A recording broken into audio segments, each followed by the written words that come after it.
Alors, je remercie tout d'abord les organisateurs de m'avoir invité à cette journée qui me passionne tout à fait et qui rejoint mes propres interrogations sur les empires. Donc vraiment merci. Et donc effectivement aujourd'hui je vais parler des Juifs en essayant de croiser un petit peu les perspectives entre royaume hellénistique et empire romain, mais enfin ce sera surtout de la perspective romaine dont il va être question. Et une fois n'est pas coutume, je n'ai ni PowerPoint ni exemplier. Parce qu'en fait, je vais plutôt faire une synthèse de beaucoup de sources que je vais mentionner en passant et que nous n'aurons pas le temps de vraiment lire ou étudier ensemble. Ce serait pour un séminaire dans un autre contexte. Et je commencerai par cette question. Les Juifs sont-ils un peuple ou une religion ? C'est une question, somme toute, très contemporaine qui agite les historiens du judaïsme antique depuis une dizaine d'années. Oui. Tout particulièrement depuis une dizaine d'années, en lien avec un débat autour de la traduction du mot « Iudaios » par « juif », un terme qui est perçu comme religieux, ou « judéen », un terme qui lui est perçu comme ethnique. Et certains chercheurs comme Steve Mason ou Daniel Boyarin considèrent même que le terme « judaïsme » est impropre avant le IVe siècle de notre ère, car il renverrait à la notion de religion, elle-même une catégorie chrétienne. Alors même si les Iudaioi avaient, comme d'autres peuples, leurs rites et leurs croyances, ce seraient en définitive les chrétiens qui auraient inventé la notion de judaïsme, qui serait le pendant de christianisme. Et comme le relève Seth Schwartz, il semble pourtant que dès la Bible hébraïque, et par la suite dans la littérature juive d'époque hellénistique et romaine, la représentation de soi des membres du peuple d'Israël soit simultanément d'ordre ethnique et d'ordre religieux, et ce de manière indissociable. La catégorie Israël renvoie à la fois à un groupe ethnique et à un groupe religieux, ce qui se traduit au moins dès l'époque romaine par l'existence de deux modalités d'appartenance, la naissance et la conversion. Alors bien sûr, les catégories de religion et d'ethnicité sont foncièrement modernes, éthiques plutôt que émiques. Les utiliser implique de les définir au préalable de manière précise. Par groupe ethnique, il faut entendre ici un groupe qui se pense en fonction d'ancêtres communs, réels ou mythiques, peu importe, et se réfère à une histoire, des traditions, des coutumes partagées. Quant au terme religion, Seth Schwartz le définit comme, je cite, « the practices, including cognitive ones, which constitute people's relations to their gods », God ou gods, une définition que je reprends ici à mon compte, et notez bien que donc les pratiques incluent aussi la dimension cognitive, c'est-à-dire la dimension de la croyance. Dans ce débat, les sources grecques et romaines sont très utiles, et les secondes finalement un peu sous-exploitées.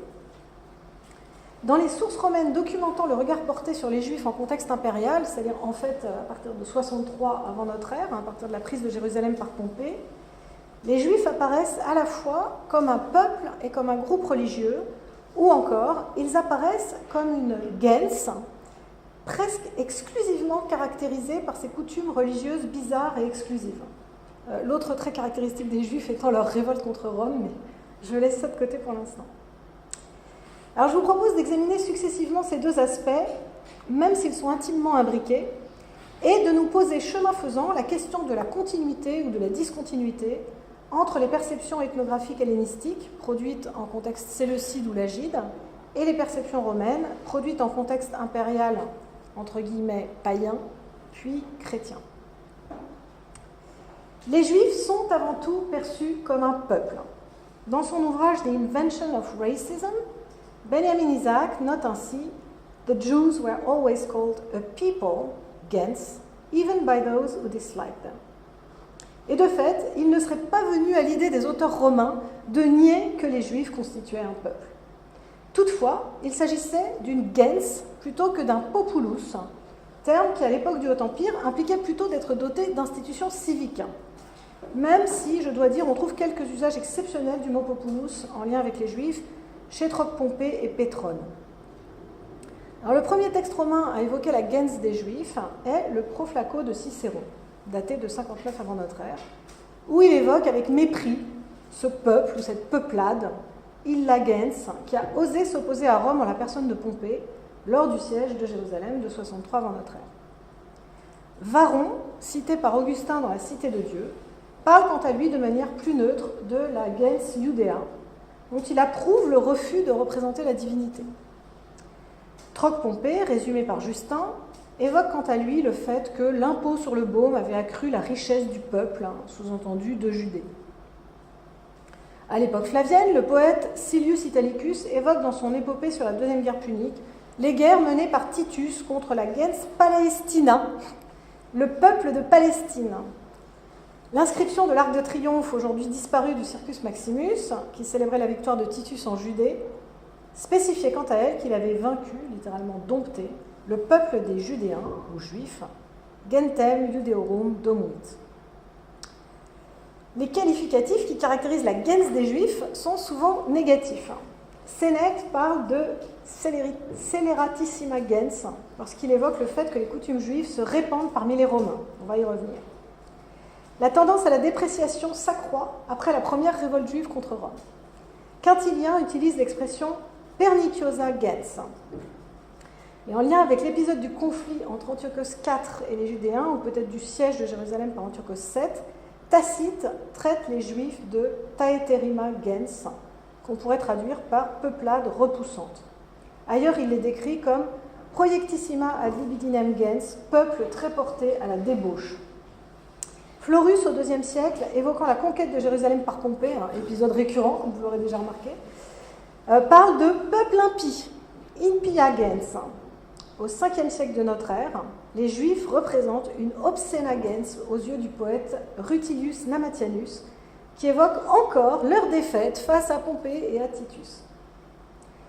A l'inverse, le terme gens est très peu fréquent dans les textes juridiques romains portant sur les Juifs. Alors, pour parfaire ce petit tour d'horizon philologique, il faut dire que, outre le mot gens, les textes romains, tant littéraires que juridiques, utilisent parfois le mot natio, étymologiquement comparable à génos, pour désigner les Juifs. Mais il reste très peu fréquent. Cicéron évoque avec mépris les Judéens et les Syriens, nations nées pour la servitude, dans le De Provincis Consularibus. Rutilius Namatianus, encore lui, je le citerai souvent, parle de natio victa, la nation vaincue, toujours en lien avec les fameuses défaites. Au sein du corpus juridique romain, on recense seulement 2 cas d'emploi du mot natio en lien avec les Juifs. Le premier dans un texte qui interdit la circoncision d'esclaves originaires d'une autre nation que celle des Juifs. C'est un extrait des sentences du Pseudopole, donc daté au plus tard de la fin du IIIe siècle de notre ère. Et le second apparaît dans une loi interdisant l'achat et la circoncision d'esclaves non juifs, promulguée sous Constantin II le 13 août 339. Et je reviendrai par la suite sur ces textes. La perception des Juifs comme gens dans les textes romains s'inscrit dans la continuité de la désignation des Juifs comme ethnos sous la plume des ethnographes, historiens et géographes d'époque hellénistique. Désignation qui va se retrouver chez les auteurs romains de langue grecque comme Dion Cassius par exemple. Ainsi, lorsqu'il décrit la Syrie, Strabon évoque 4 ethnées mêlées aux Syriens et aux Phéniciens, parmi lesquels les Judéens ou Juifs. Diodore parle aussi de l'ethnos des Juifs ou Judéens installés entre l'Arabie et la Syrie, qui se caractérisent, tout comme les Colques, par la pratique de la circoncision, liée à l'origine égyptienne de ces 2 groupes, d'après Diodore. Et l'idée que les Juifs deviennent un ethnos distinct suite à leur départ de l'Égypte se rencontre encore chez Cels, à la fin du IIe siècle de notre ère, enfin si l'on en croit le témoignage d'Origène. Pour Cels, le fait d'être un ethnos implique d'avoir ses lois, nomoi, ses coutumes ou traditions ancestrales, ta patria, et son culte treskeia, lui-même traditionnel, toutes choses dont, dans l'optique de Cels, les chrétiens sont dépourvus, car, à la différence des Juifs, ils ne sont pas un ethnos. Et on pourrait multiplier les exemples d'auteurs grecs décrivant les Juifs comme un ethnos, également comme un génos d'ailleurs. Et c'est une terminologie qui est également utilisée par les auteurs juifs de langue grecque eux-mêmes. Depuis le premier livre des Maccabées, à la fin du IIe siècle avant notre ère, jusqu'à Flavius Joseph, à la fin du 1er siècle de notre ère. La différence entre les auteurs juifs de langue grecque et les auteurs grecs réside dans le fait que les premiers utilisent aussi le vocabulaire civique à propos des Juifs, tandis que les seconds, les auteurs grecs, se limitent au vocabulaire ethnique. Et une mise au point s'impose à cet égard. Les royaumes hellénistiques n'offraient pas de citoyenneté, on en parlait tout à l'heure, mais ils contenaient à la fois des ethnées et des poleis. qui, elles, constituaient des communautés civiques. Peu de temps avant la crise maccabéenne de 167-164 avant notre ère, le deuxième livre des Maccabées nous parle de la tentative de créer une police à Jérusalem, à côté de la ville-temple traditionnelle, sous le nom d'Antiocheia de Jérusalem. Cet essai fut de courte durée, car la révolte dite des Maccabées mit fin à l'expérience. Il est frappant que dans les sources grecques d'époque hellénistique, les Juifs ne soient jamais désignés comme une communauté civique dont Jérusalem serait la cité d'origine, la police. Même si les lois des Juifs sont parfois qualifiées de politeia, au sens de constitution. Alors, des papyri ont montré que certaines communautés juives, comme à Héracléopolis en Égypte, étaient organisées en politeuma. Et par ailleurs, il est clair que certains juifs pouvaient être citoyens d'une cité, que ce soit en contexte séleucide ou lagide. De manière plus générale, il est clair dans la littérature juive en grec que de nombreux juifs, à la fois en Judée et en diaspora, furent attirés, d'un point de vue à la fois intellectuel et probablement aussi politique, par le modèle civique hellénistique, dont ils empruntèrent la terminologie. Mais au sens strict, le recours au vocabulaire civique pour parler de l'appartenance à Israël, donc des juifs comme politaï entre eux, relève de la métaphore et caractérise les seuls auteurs juifs de langue grecque. Alors pour revenir maintenant à Rome, Rome se pensait comme une cité et une civitas, y compris après l'instauration du Principat. La définition même de romain sur le plan légal coïncidait avec la possession de la citoyenneté romaine. Or, dans les sources romaines, les Juifs ne forment jamais une civitas. Ils ne sont pas décrits comme disposant d'institutions civiques. Les Juifs ont des rois ou des grands prêtres, mais pas d'institutions civiques. Et la destruction du temple de Jérusalem en 70 et la perte de la ville, refondée comme colonie romaine sous Hadrien, n'ont pu que renforcer encore cette perception des Juifs comme une gens non organisée politiquement de manière civique. Et ce, nonobstant les institutions communautaires en diaspora, ou encore le rôle du patriarche à partir du IIIe siècle, le patriarche ne relevant de toute façon pas d'un fonctionnement civique. Donc, en gros, on constate qu'il existe une continuité entre les perceptions hellénistiques et romaines qui voient dans les Juifs avant tout un peuple, ethnos ou gens, et non un groupe doté d'institutions civiques, polis ou civitas. Et de ce point de vue, le passage d'un contexte royal hellénistique à un contexte impérial romain n'a que peu d'impact. Par ailleurs, deuxième point, le peuple juif est presque systématiquement évoqué en lien avec ses croyances et ses coutumes religieuses, ce qui constitue une particularité. Rappelons que dans le monde antique, la plupart des cultes et des rites sont étroitement liés à l'appartenance ethnique ou politique. Cicéron écrit ainsi dans le Proflaco, « Chaque État, civitas, a sa religion, religio, nous avons la nôtre. » Et il en va de même pour les ethnées, et les Juifs s'inscrivent pleinement dans ce cas de figure, leurs cultes et leurs rites pouvant être qualifiés de nationaux ou d'ethniques, c'est-à-dire propres à ceux qui appartiennent à l'ethnos. Ce n'est donc pas le fait que l'ethnos juif ou judéen ait ses propres coutumes religieuses qui est significatif, évidemment pas, mais l'aspect central que revêt cette dimension dans les textes grecs et romains qui évoquent les Juifs. Alors, dans les sources romaines, tant juridiques que littéraires, les lois et coutumes religieuses juives sont évoquées tantôt comme religio et tantôt comme superstitio. Donc en latin, vous le savez, le terme religio a une signification plutôt positive ou neutre, tandis que le terme superstitio renvoie à une pratique religieuse excessive et incorrecte, en fait une mauvaise compréhension de la façon dont les dieux veulent être servis. Mais il faut dire qu'il y a des auteurs hostiles aux Juifs qui vont utiliser le terme religio et qu'un même auteur peut utiliser les deux termes à propos des croyances et des coutumes juives. Toujours dans le Proflaco, Cicéron rappelle ainsi que lorsque Pompée prit Jérusalem, il s'abstint de toucher au trésor du temple et il ajoute que ce ne fut certainement pas par respect pour la religion, religio des Juifs, qui étaient des ennemis, mais par scrupule, délicatesse, pudor. Toujours au 1er siècle avant notre ère, Troc Pompée rapporte pour sa part que suite à leur expulsion d'Égypte, les Juifs érigèrent le fait de ne pas se mêler aux autres en règle et en firent une partie intégrante de leur religion, de leur religio. Dans son exposé des récits étiologiques de la nation juive, Tacite évoque en passant l'hypothèse d'une origine idéenne des principes de la religion juive, du Principia Religionis, qu'il associe d'ailleurs à Saturne. Il n'est pas le seul. Rutilius Nammatianus, notre auteur du 5e siècle, utilise encore le terme religio à propos des Juifs, mais avec un mépris et un dégoût très net. Et dans ce cas, le terme religio est vraiment équivalent à celui de superstition. Alors c'est en fait le terme superstitieux qui est le plus fréquent sous la plume des auteurs romains en lien avec la religion juive. Et l'usage est repris par la suite par les chrétiens pour d'autres raisons. Il faut quand même préciser que les Juifs sont bien évidemment loin d'être les seuls à être qualifiés ainsi par les auteurs romains. Tacite considère ainsi les Égyptiens comme un peuple adonné aux superstitions. La superstition juive, elle, est souvent associée à l'observance du Shabbat. Sénèque dénonce cette pratique dans son traité de la superstition, et plusieurs auteurs romains s'étonnent que les Juifs renoncent à combattre ce jour-là, ce qui fait d'eux des proies faciles. Donc c'est l'idée de la religion stupide, des rites stupides. Et c'est à nouveau cette idée de stupidité qui est mise en avant par Rutilius Nammatianus quand il mentionne l'observance du Shabbat.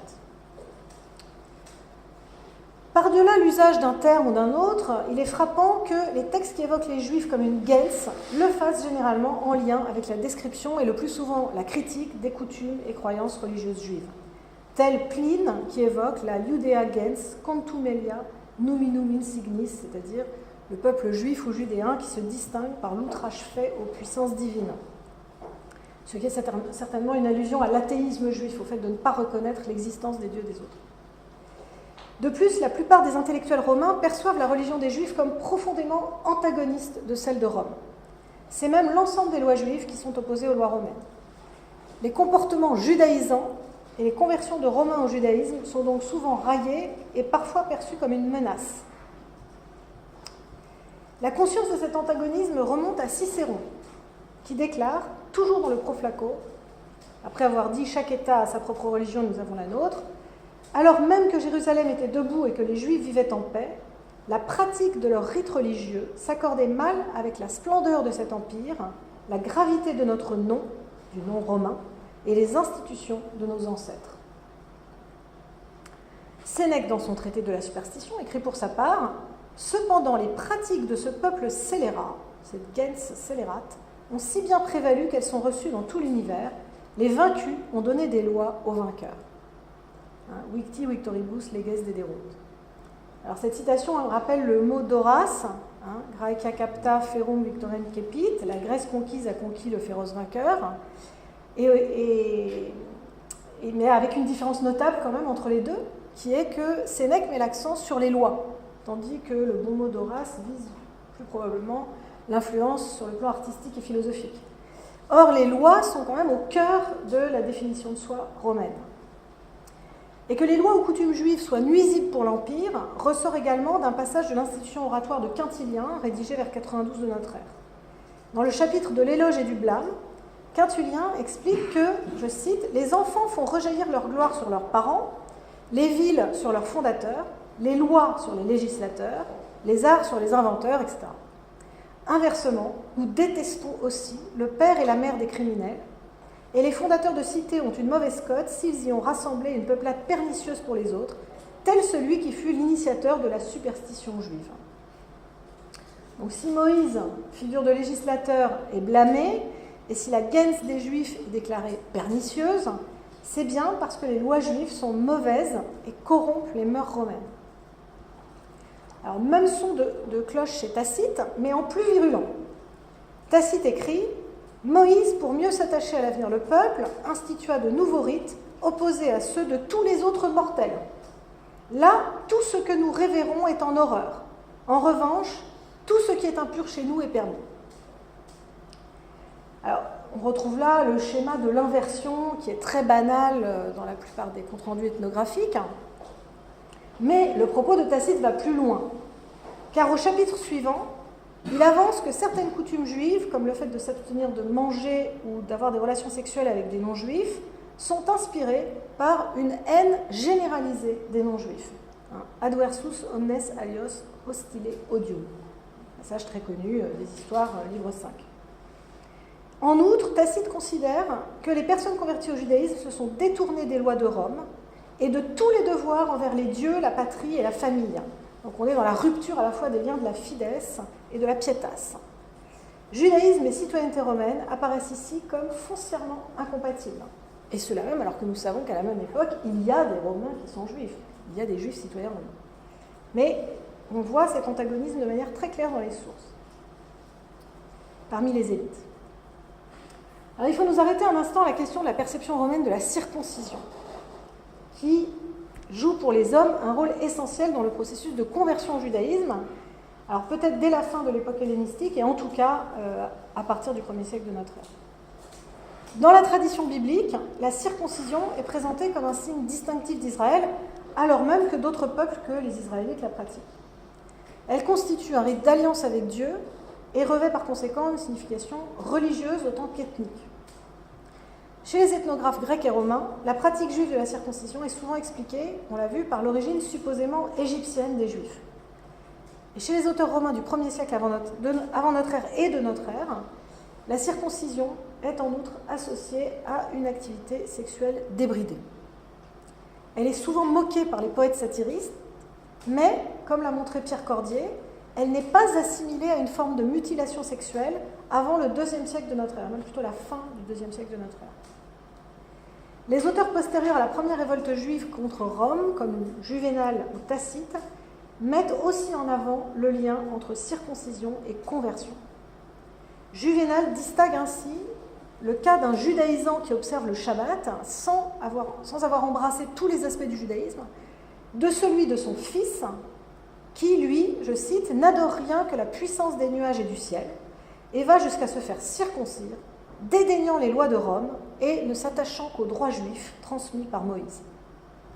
Cependant, jamais les auteurs romains ne se réfèrent à la signification religieuse de la circoncision, qui demeure surtout un rite qui marque le rattachement au groupe des Juifs. Tacite écrit ainsi, toujours dans le même passage, « Ils ont institué la circoncision pour se reconnaître par ce trait distinctif. Ceux qui se convertissent à leurs coutumes adoptent la même pratique. » De ce point de vue, c'est plus un marqueur ethnique qu'un véritable rite religieux. Alors, les raisons de la perception négative de la circoncision par Tacite et Juvénal, c'est-à-dire le rattachement au groupe juif, l'abandon supposé des lois romaines, etc., ne sont pas du tout celles mises en avant dans les textes juridiques romains qui régulent la pratique de la circoncision juive. Alors, de nombreux chercheurs considèrent que la première mesure remonte à l'empereur Hadrien, qui aurait décidé d'interdire la circoncision, déclenchant ainsi la troisième révolte juive contre Rome, dite de Bar Korba. Et en réalité, il semble qu'Adrien n'ait interdit que la castration, et que ce soit seulement sous Antonin le Pieux que la circoncision des non-juifs par les juifs ait été interdite, les juifs ne concernant que la possibilité de circoncire leur propre fils. Le rescrit d'Antonin est préservé dans le Digeste, qui cite un passage du livre 6 des règles de Modestin, donc un jurisconsulte du IIIe siècle de notre ère. Le texte dit « Les Juifs sont autorisés par un rescrit du divin Antonin le Pieux à circoncire seulement leur propre fils. Quiconque pratiquera ce rite sur quelqu'un qui n'est pas de leur religion sera puni comme castrateur. » On notera l'expression « quiconque n'est pas de leur religion, de leur religio », et non pas « quiconque n'est pas de leur gens ». Alors, en même temps, ce texte définit l'appartenance au groupe juif en fonction d'un critère généalogique, au moins pour les hommes. On ne peut appartenir au groupe que celui qui est né finalement d'un père juif. Les femmes, elles, semblent pouvoir toujours se convertir au judaïsme. Alors il me semble que dans ce cas, le terme religio est une sorte de métonymie pour le groupe ethnique, plutôt que le reflet d'une définition des juifs comme un groupe purement religieux. Et en outre, il faut resituer cet édit dans son contexte, car il vise avant tout, on le voit dans la suite du texte, à protéger les esclaves contre l'arbitraire de leur maître. Et il s'inscrit de ce point de vue dans la continuité de la législation d'Adrien qui empêchait la castration.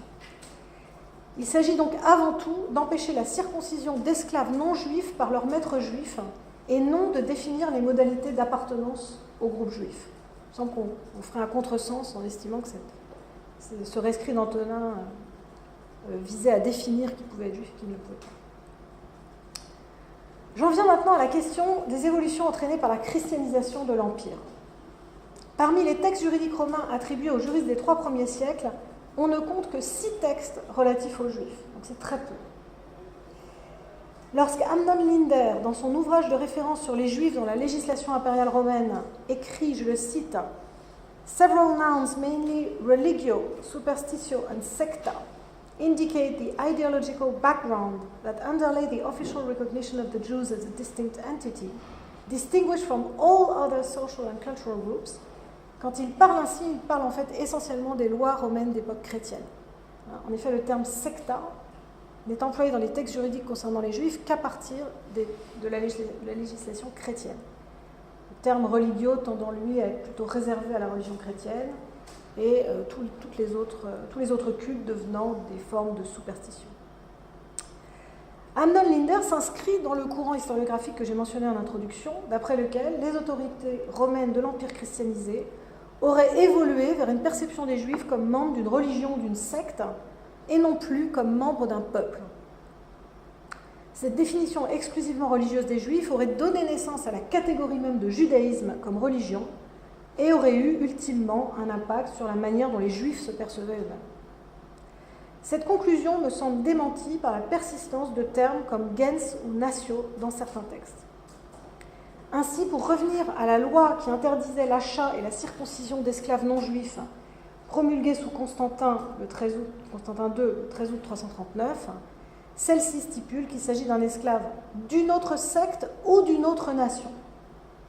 Et on retrouve la même formulation dans le Code justinien.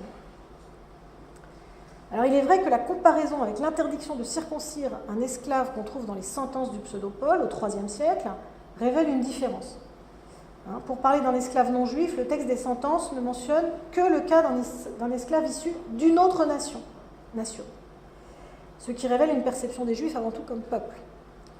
Les textes juridiques d'époque chrétienne ajoutent la mention de la secte, ce qui dénote une vision de l'humanité en fonction d'appartenance non plus seulement ethnique ou politique, mais aussi religieuse. Cependant, cette conclusion doit être nuancée par la prise en compte de textes comme un passage de la vie de Tibère de Suétone, qui dit que Tibère interdit les cérémonies des cultes étrangers, les rites égyptiens et juifs. Il obligea ceux qui étaient adonnés à ces superstitions de jeter au feu les habits et les ornements sacrés. Sous prétexte de service militaire, il répartit la jeunesse des Juifs dans des provinces malsaines. Il exila de Rome le reste de ce peuple et ceux qui s'adonnent à des pratiques semblables. Reliquos gentis eiusdem vel similia sectantes, sous peine d'une servitude perpétuelle en cas de désobéissance. Et là, on voit que déjà se pose en fait l'alternative entre ceux qui seraient de la même gens ou qui pratiqueraient le même type de pratique, qui se caractériseraient par le même type de mode de vie. On voit donc que cette double définition de l'appartenance au groupe juif préexiste à son apparition dans la législation chrétienne. On n'a pas exactement le terme secta, mais on a le verbe. Ça revient.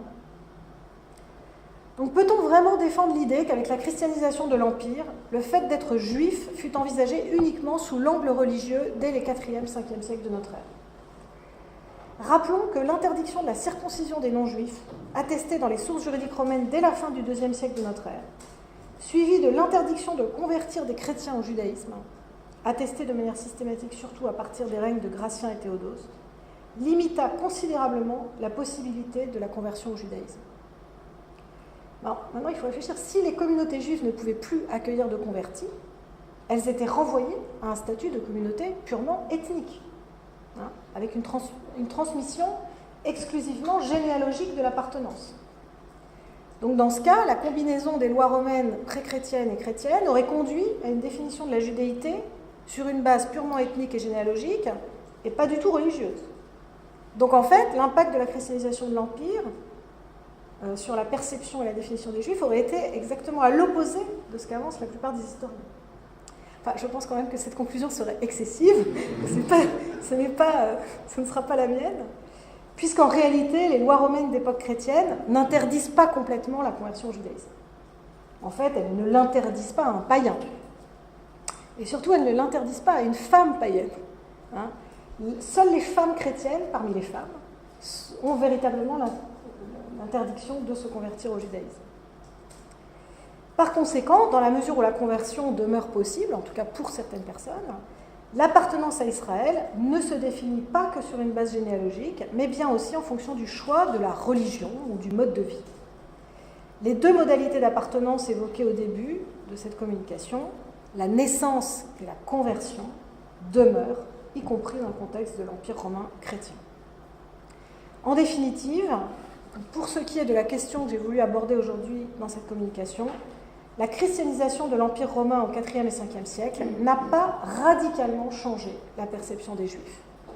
Ceux-ci demeurent à la fois un peuple et une religion. Et à vrai dire, cette conclusion n'est pas vraiment surprenante. Pourquoi ? Parce que les chrétiens, tributaires tant des livres de l'Ancien Testament que des catégories romaines, enfin au moins pour les chrétiens au sein de l'Empire romain, héritèrent de la notion de peuple d'Israël, qu'ils tendirent certes à appliquer à l'Église, et eurent du mal à ne pas définir les chrétiens eux-mêmes comme un génos, un ethnos ou un populus. Donc si au sein même du christianisme la catégorie de peuple persistait, à combien plus forte raison cette catégorie devait-elle rester pertinente pour définir les Juifs, l'ancien peuple de Dieu. Merci pour votre attention.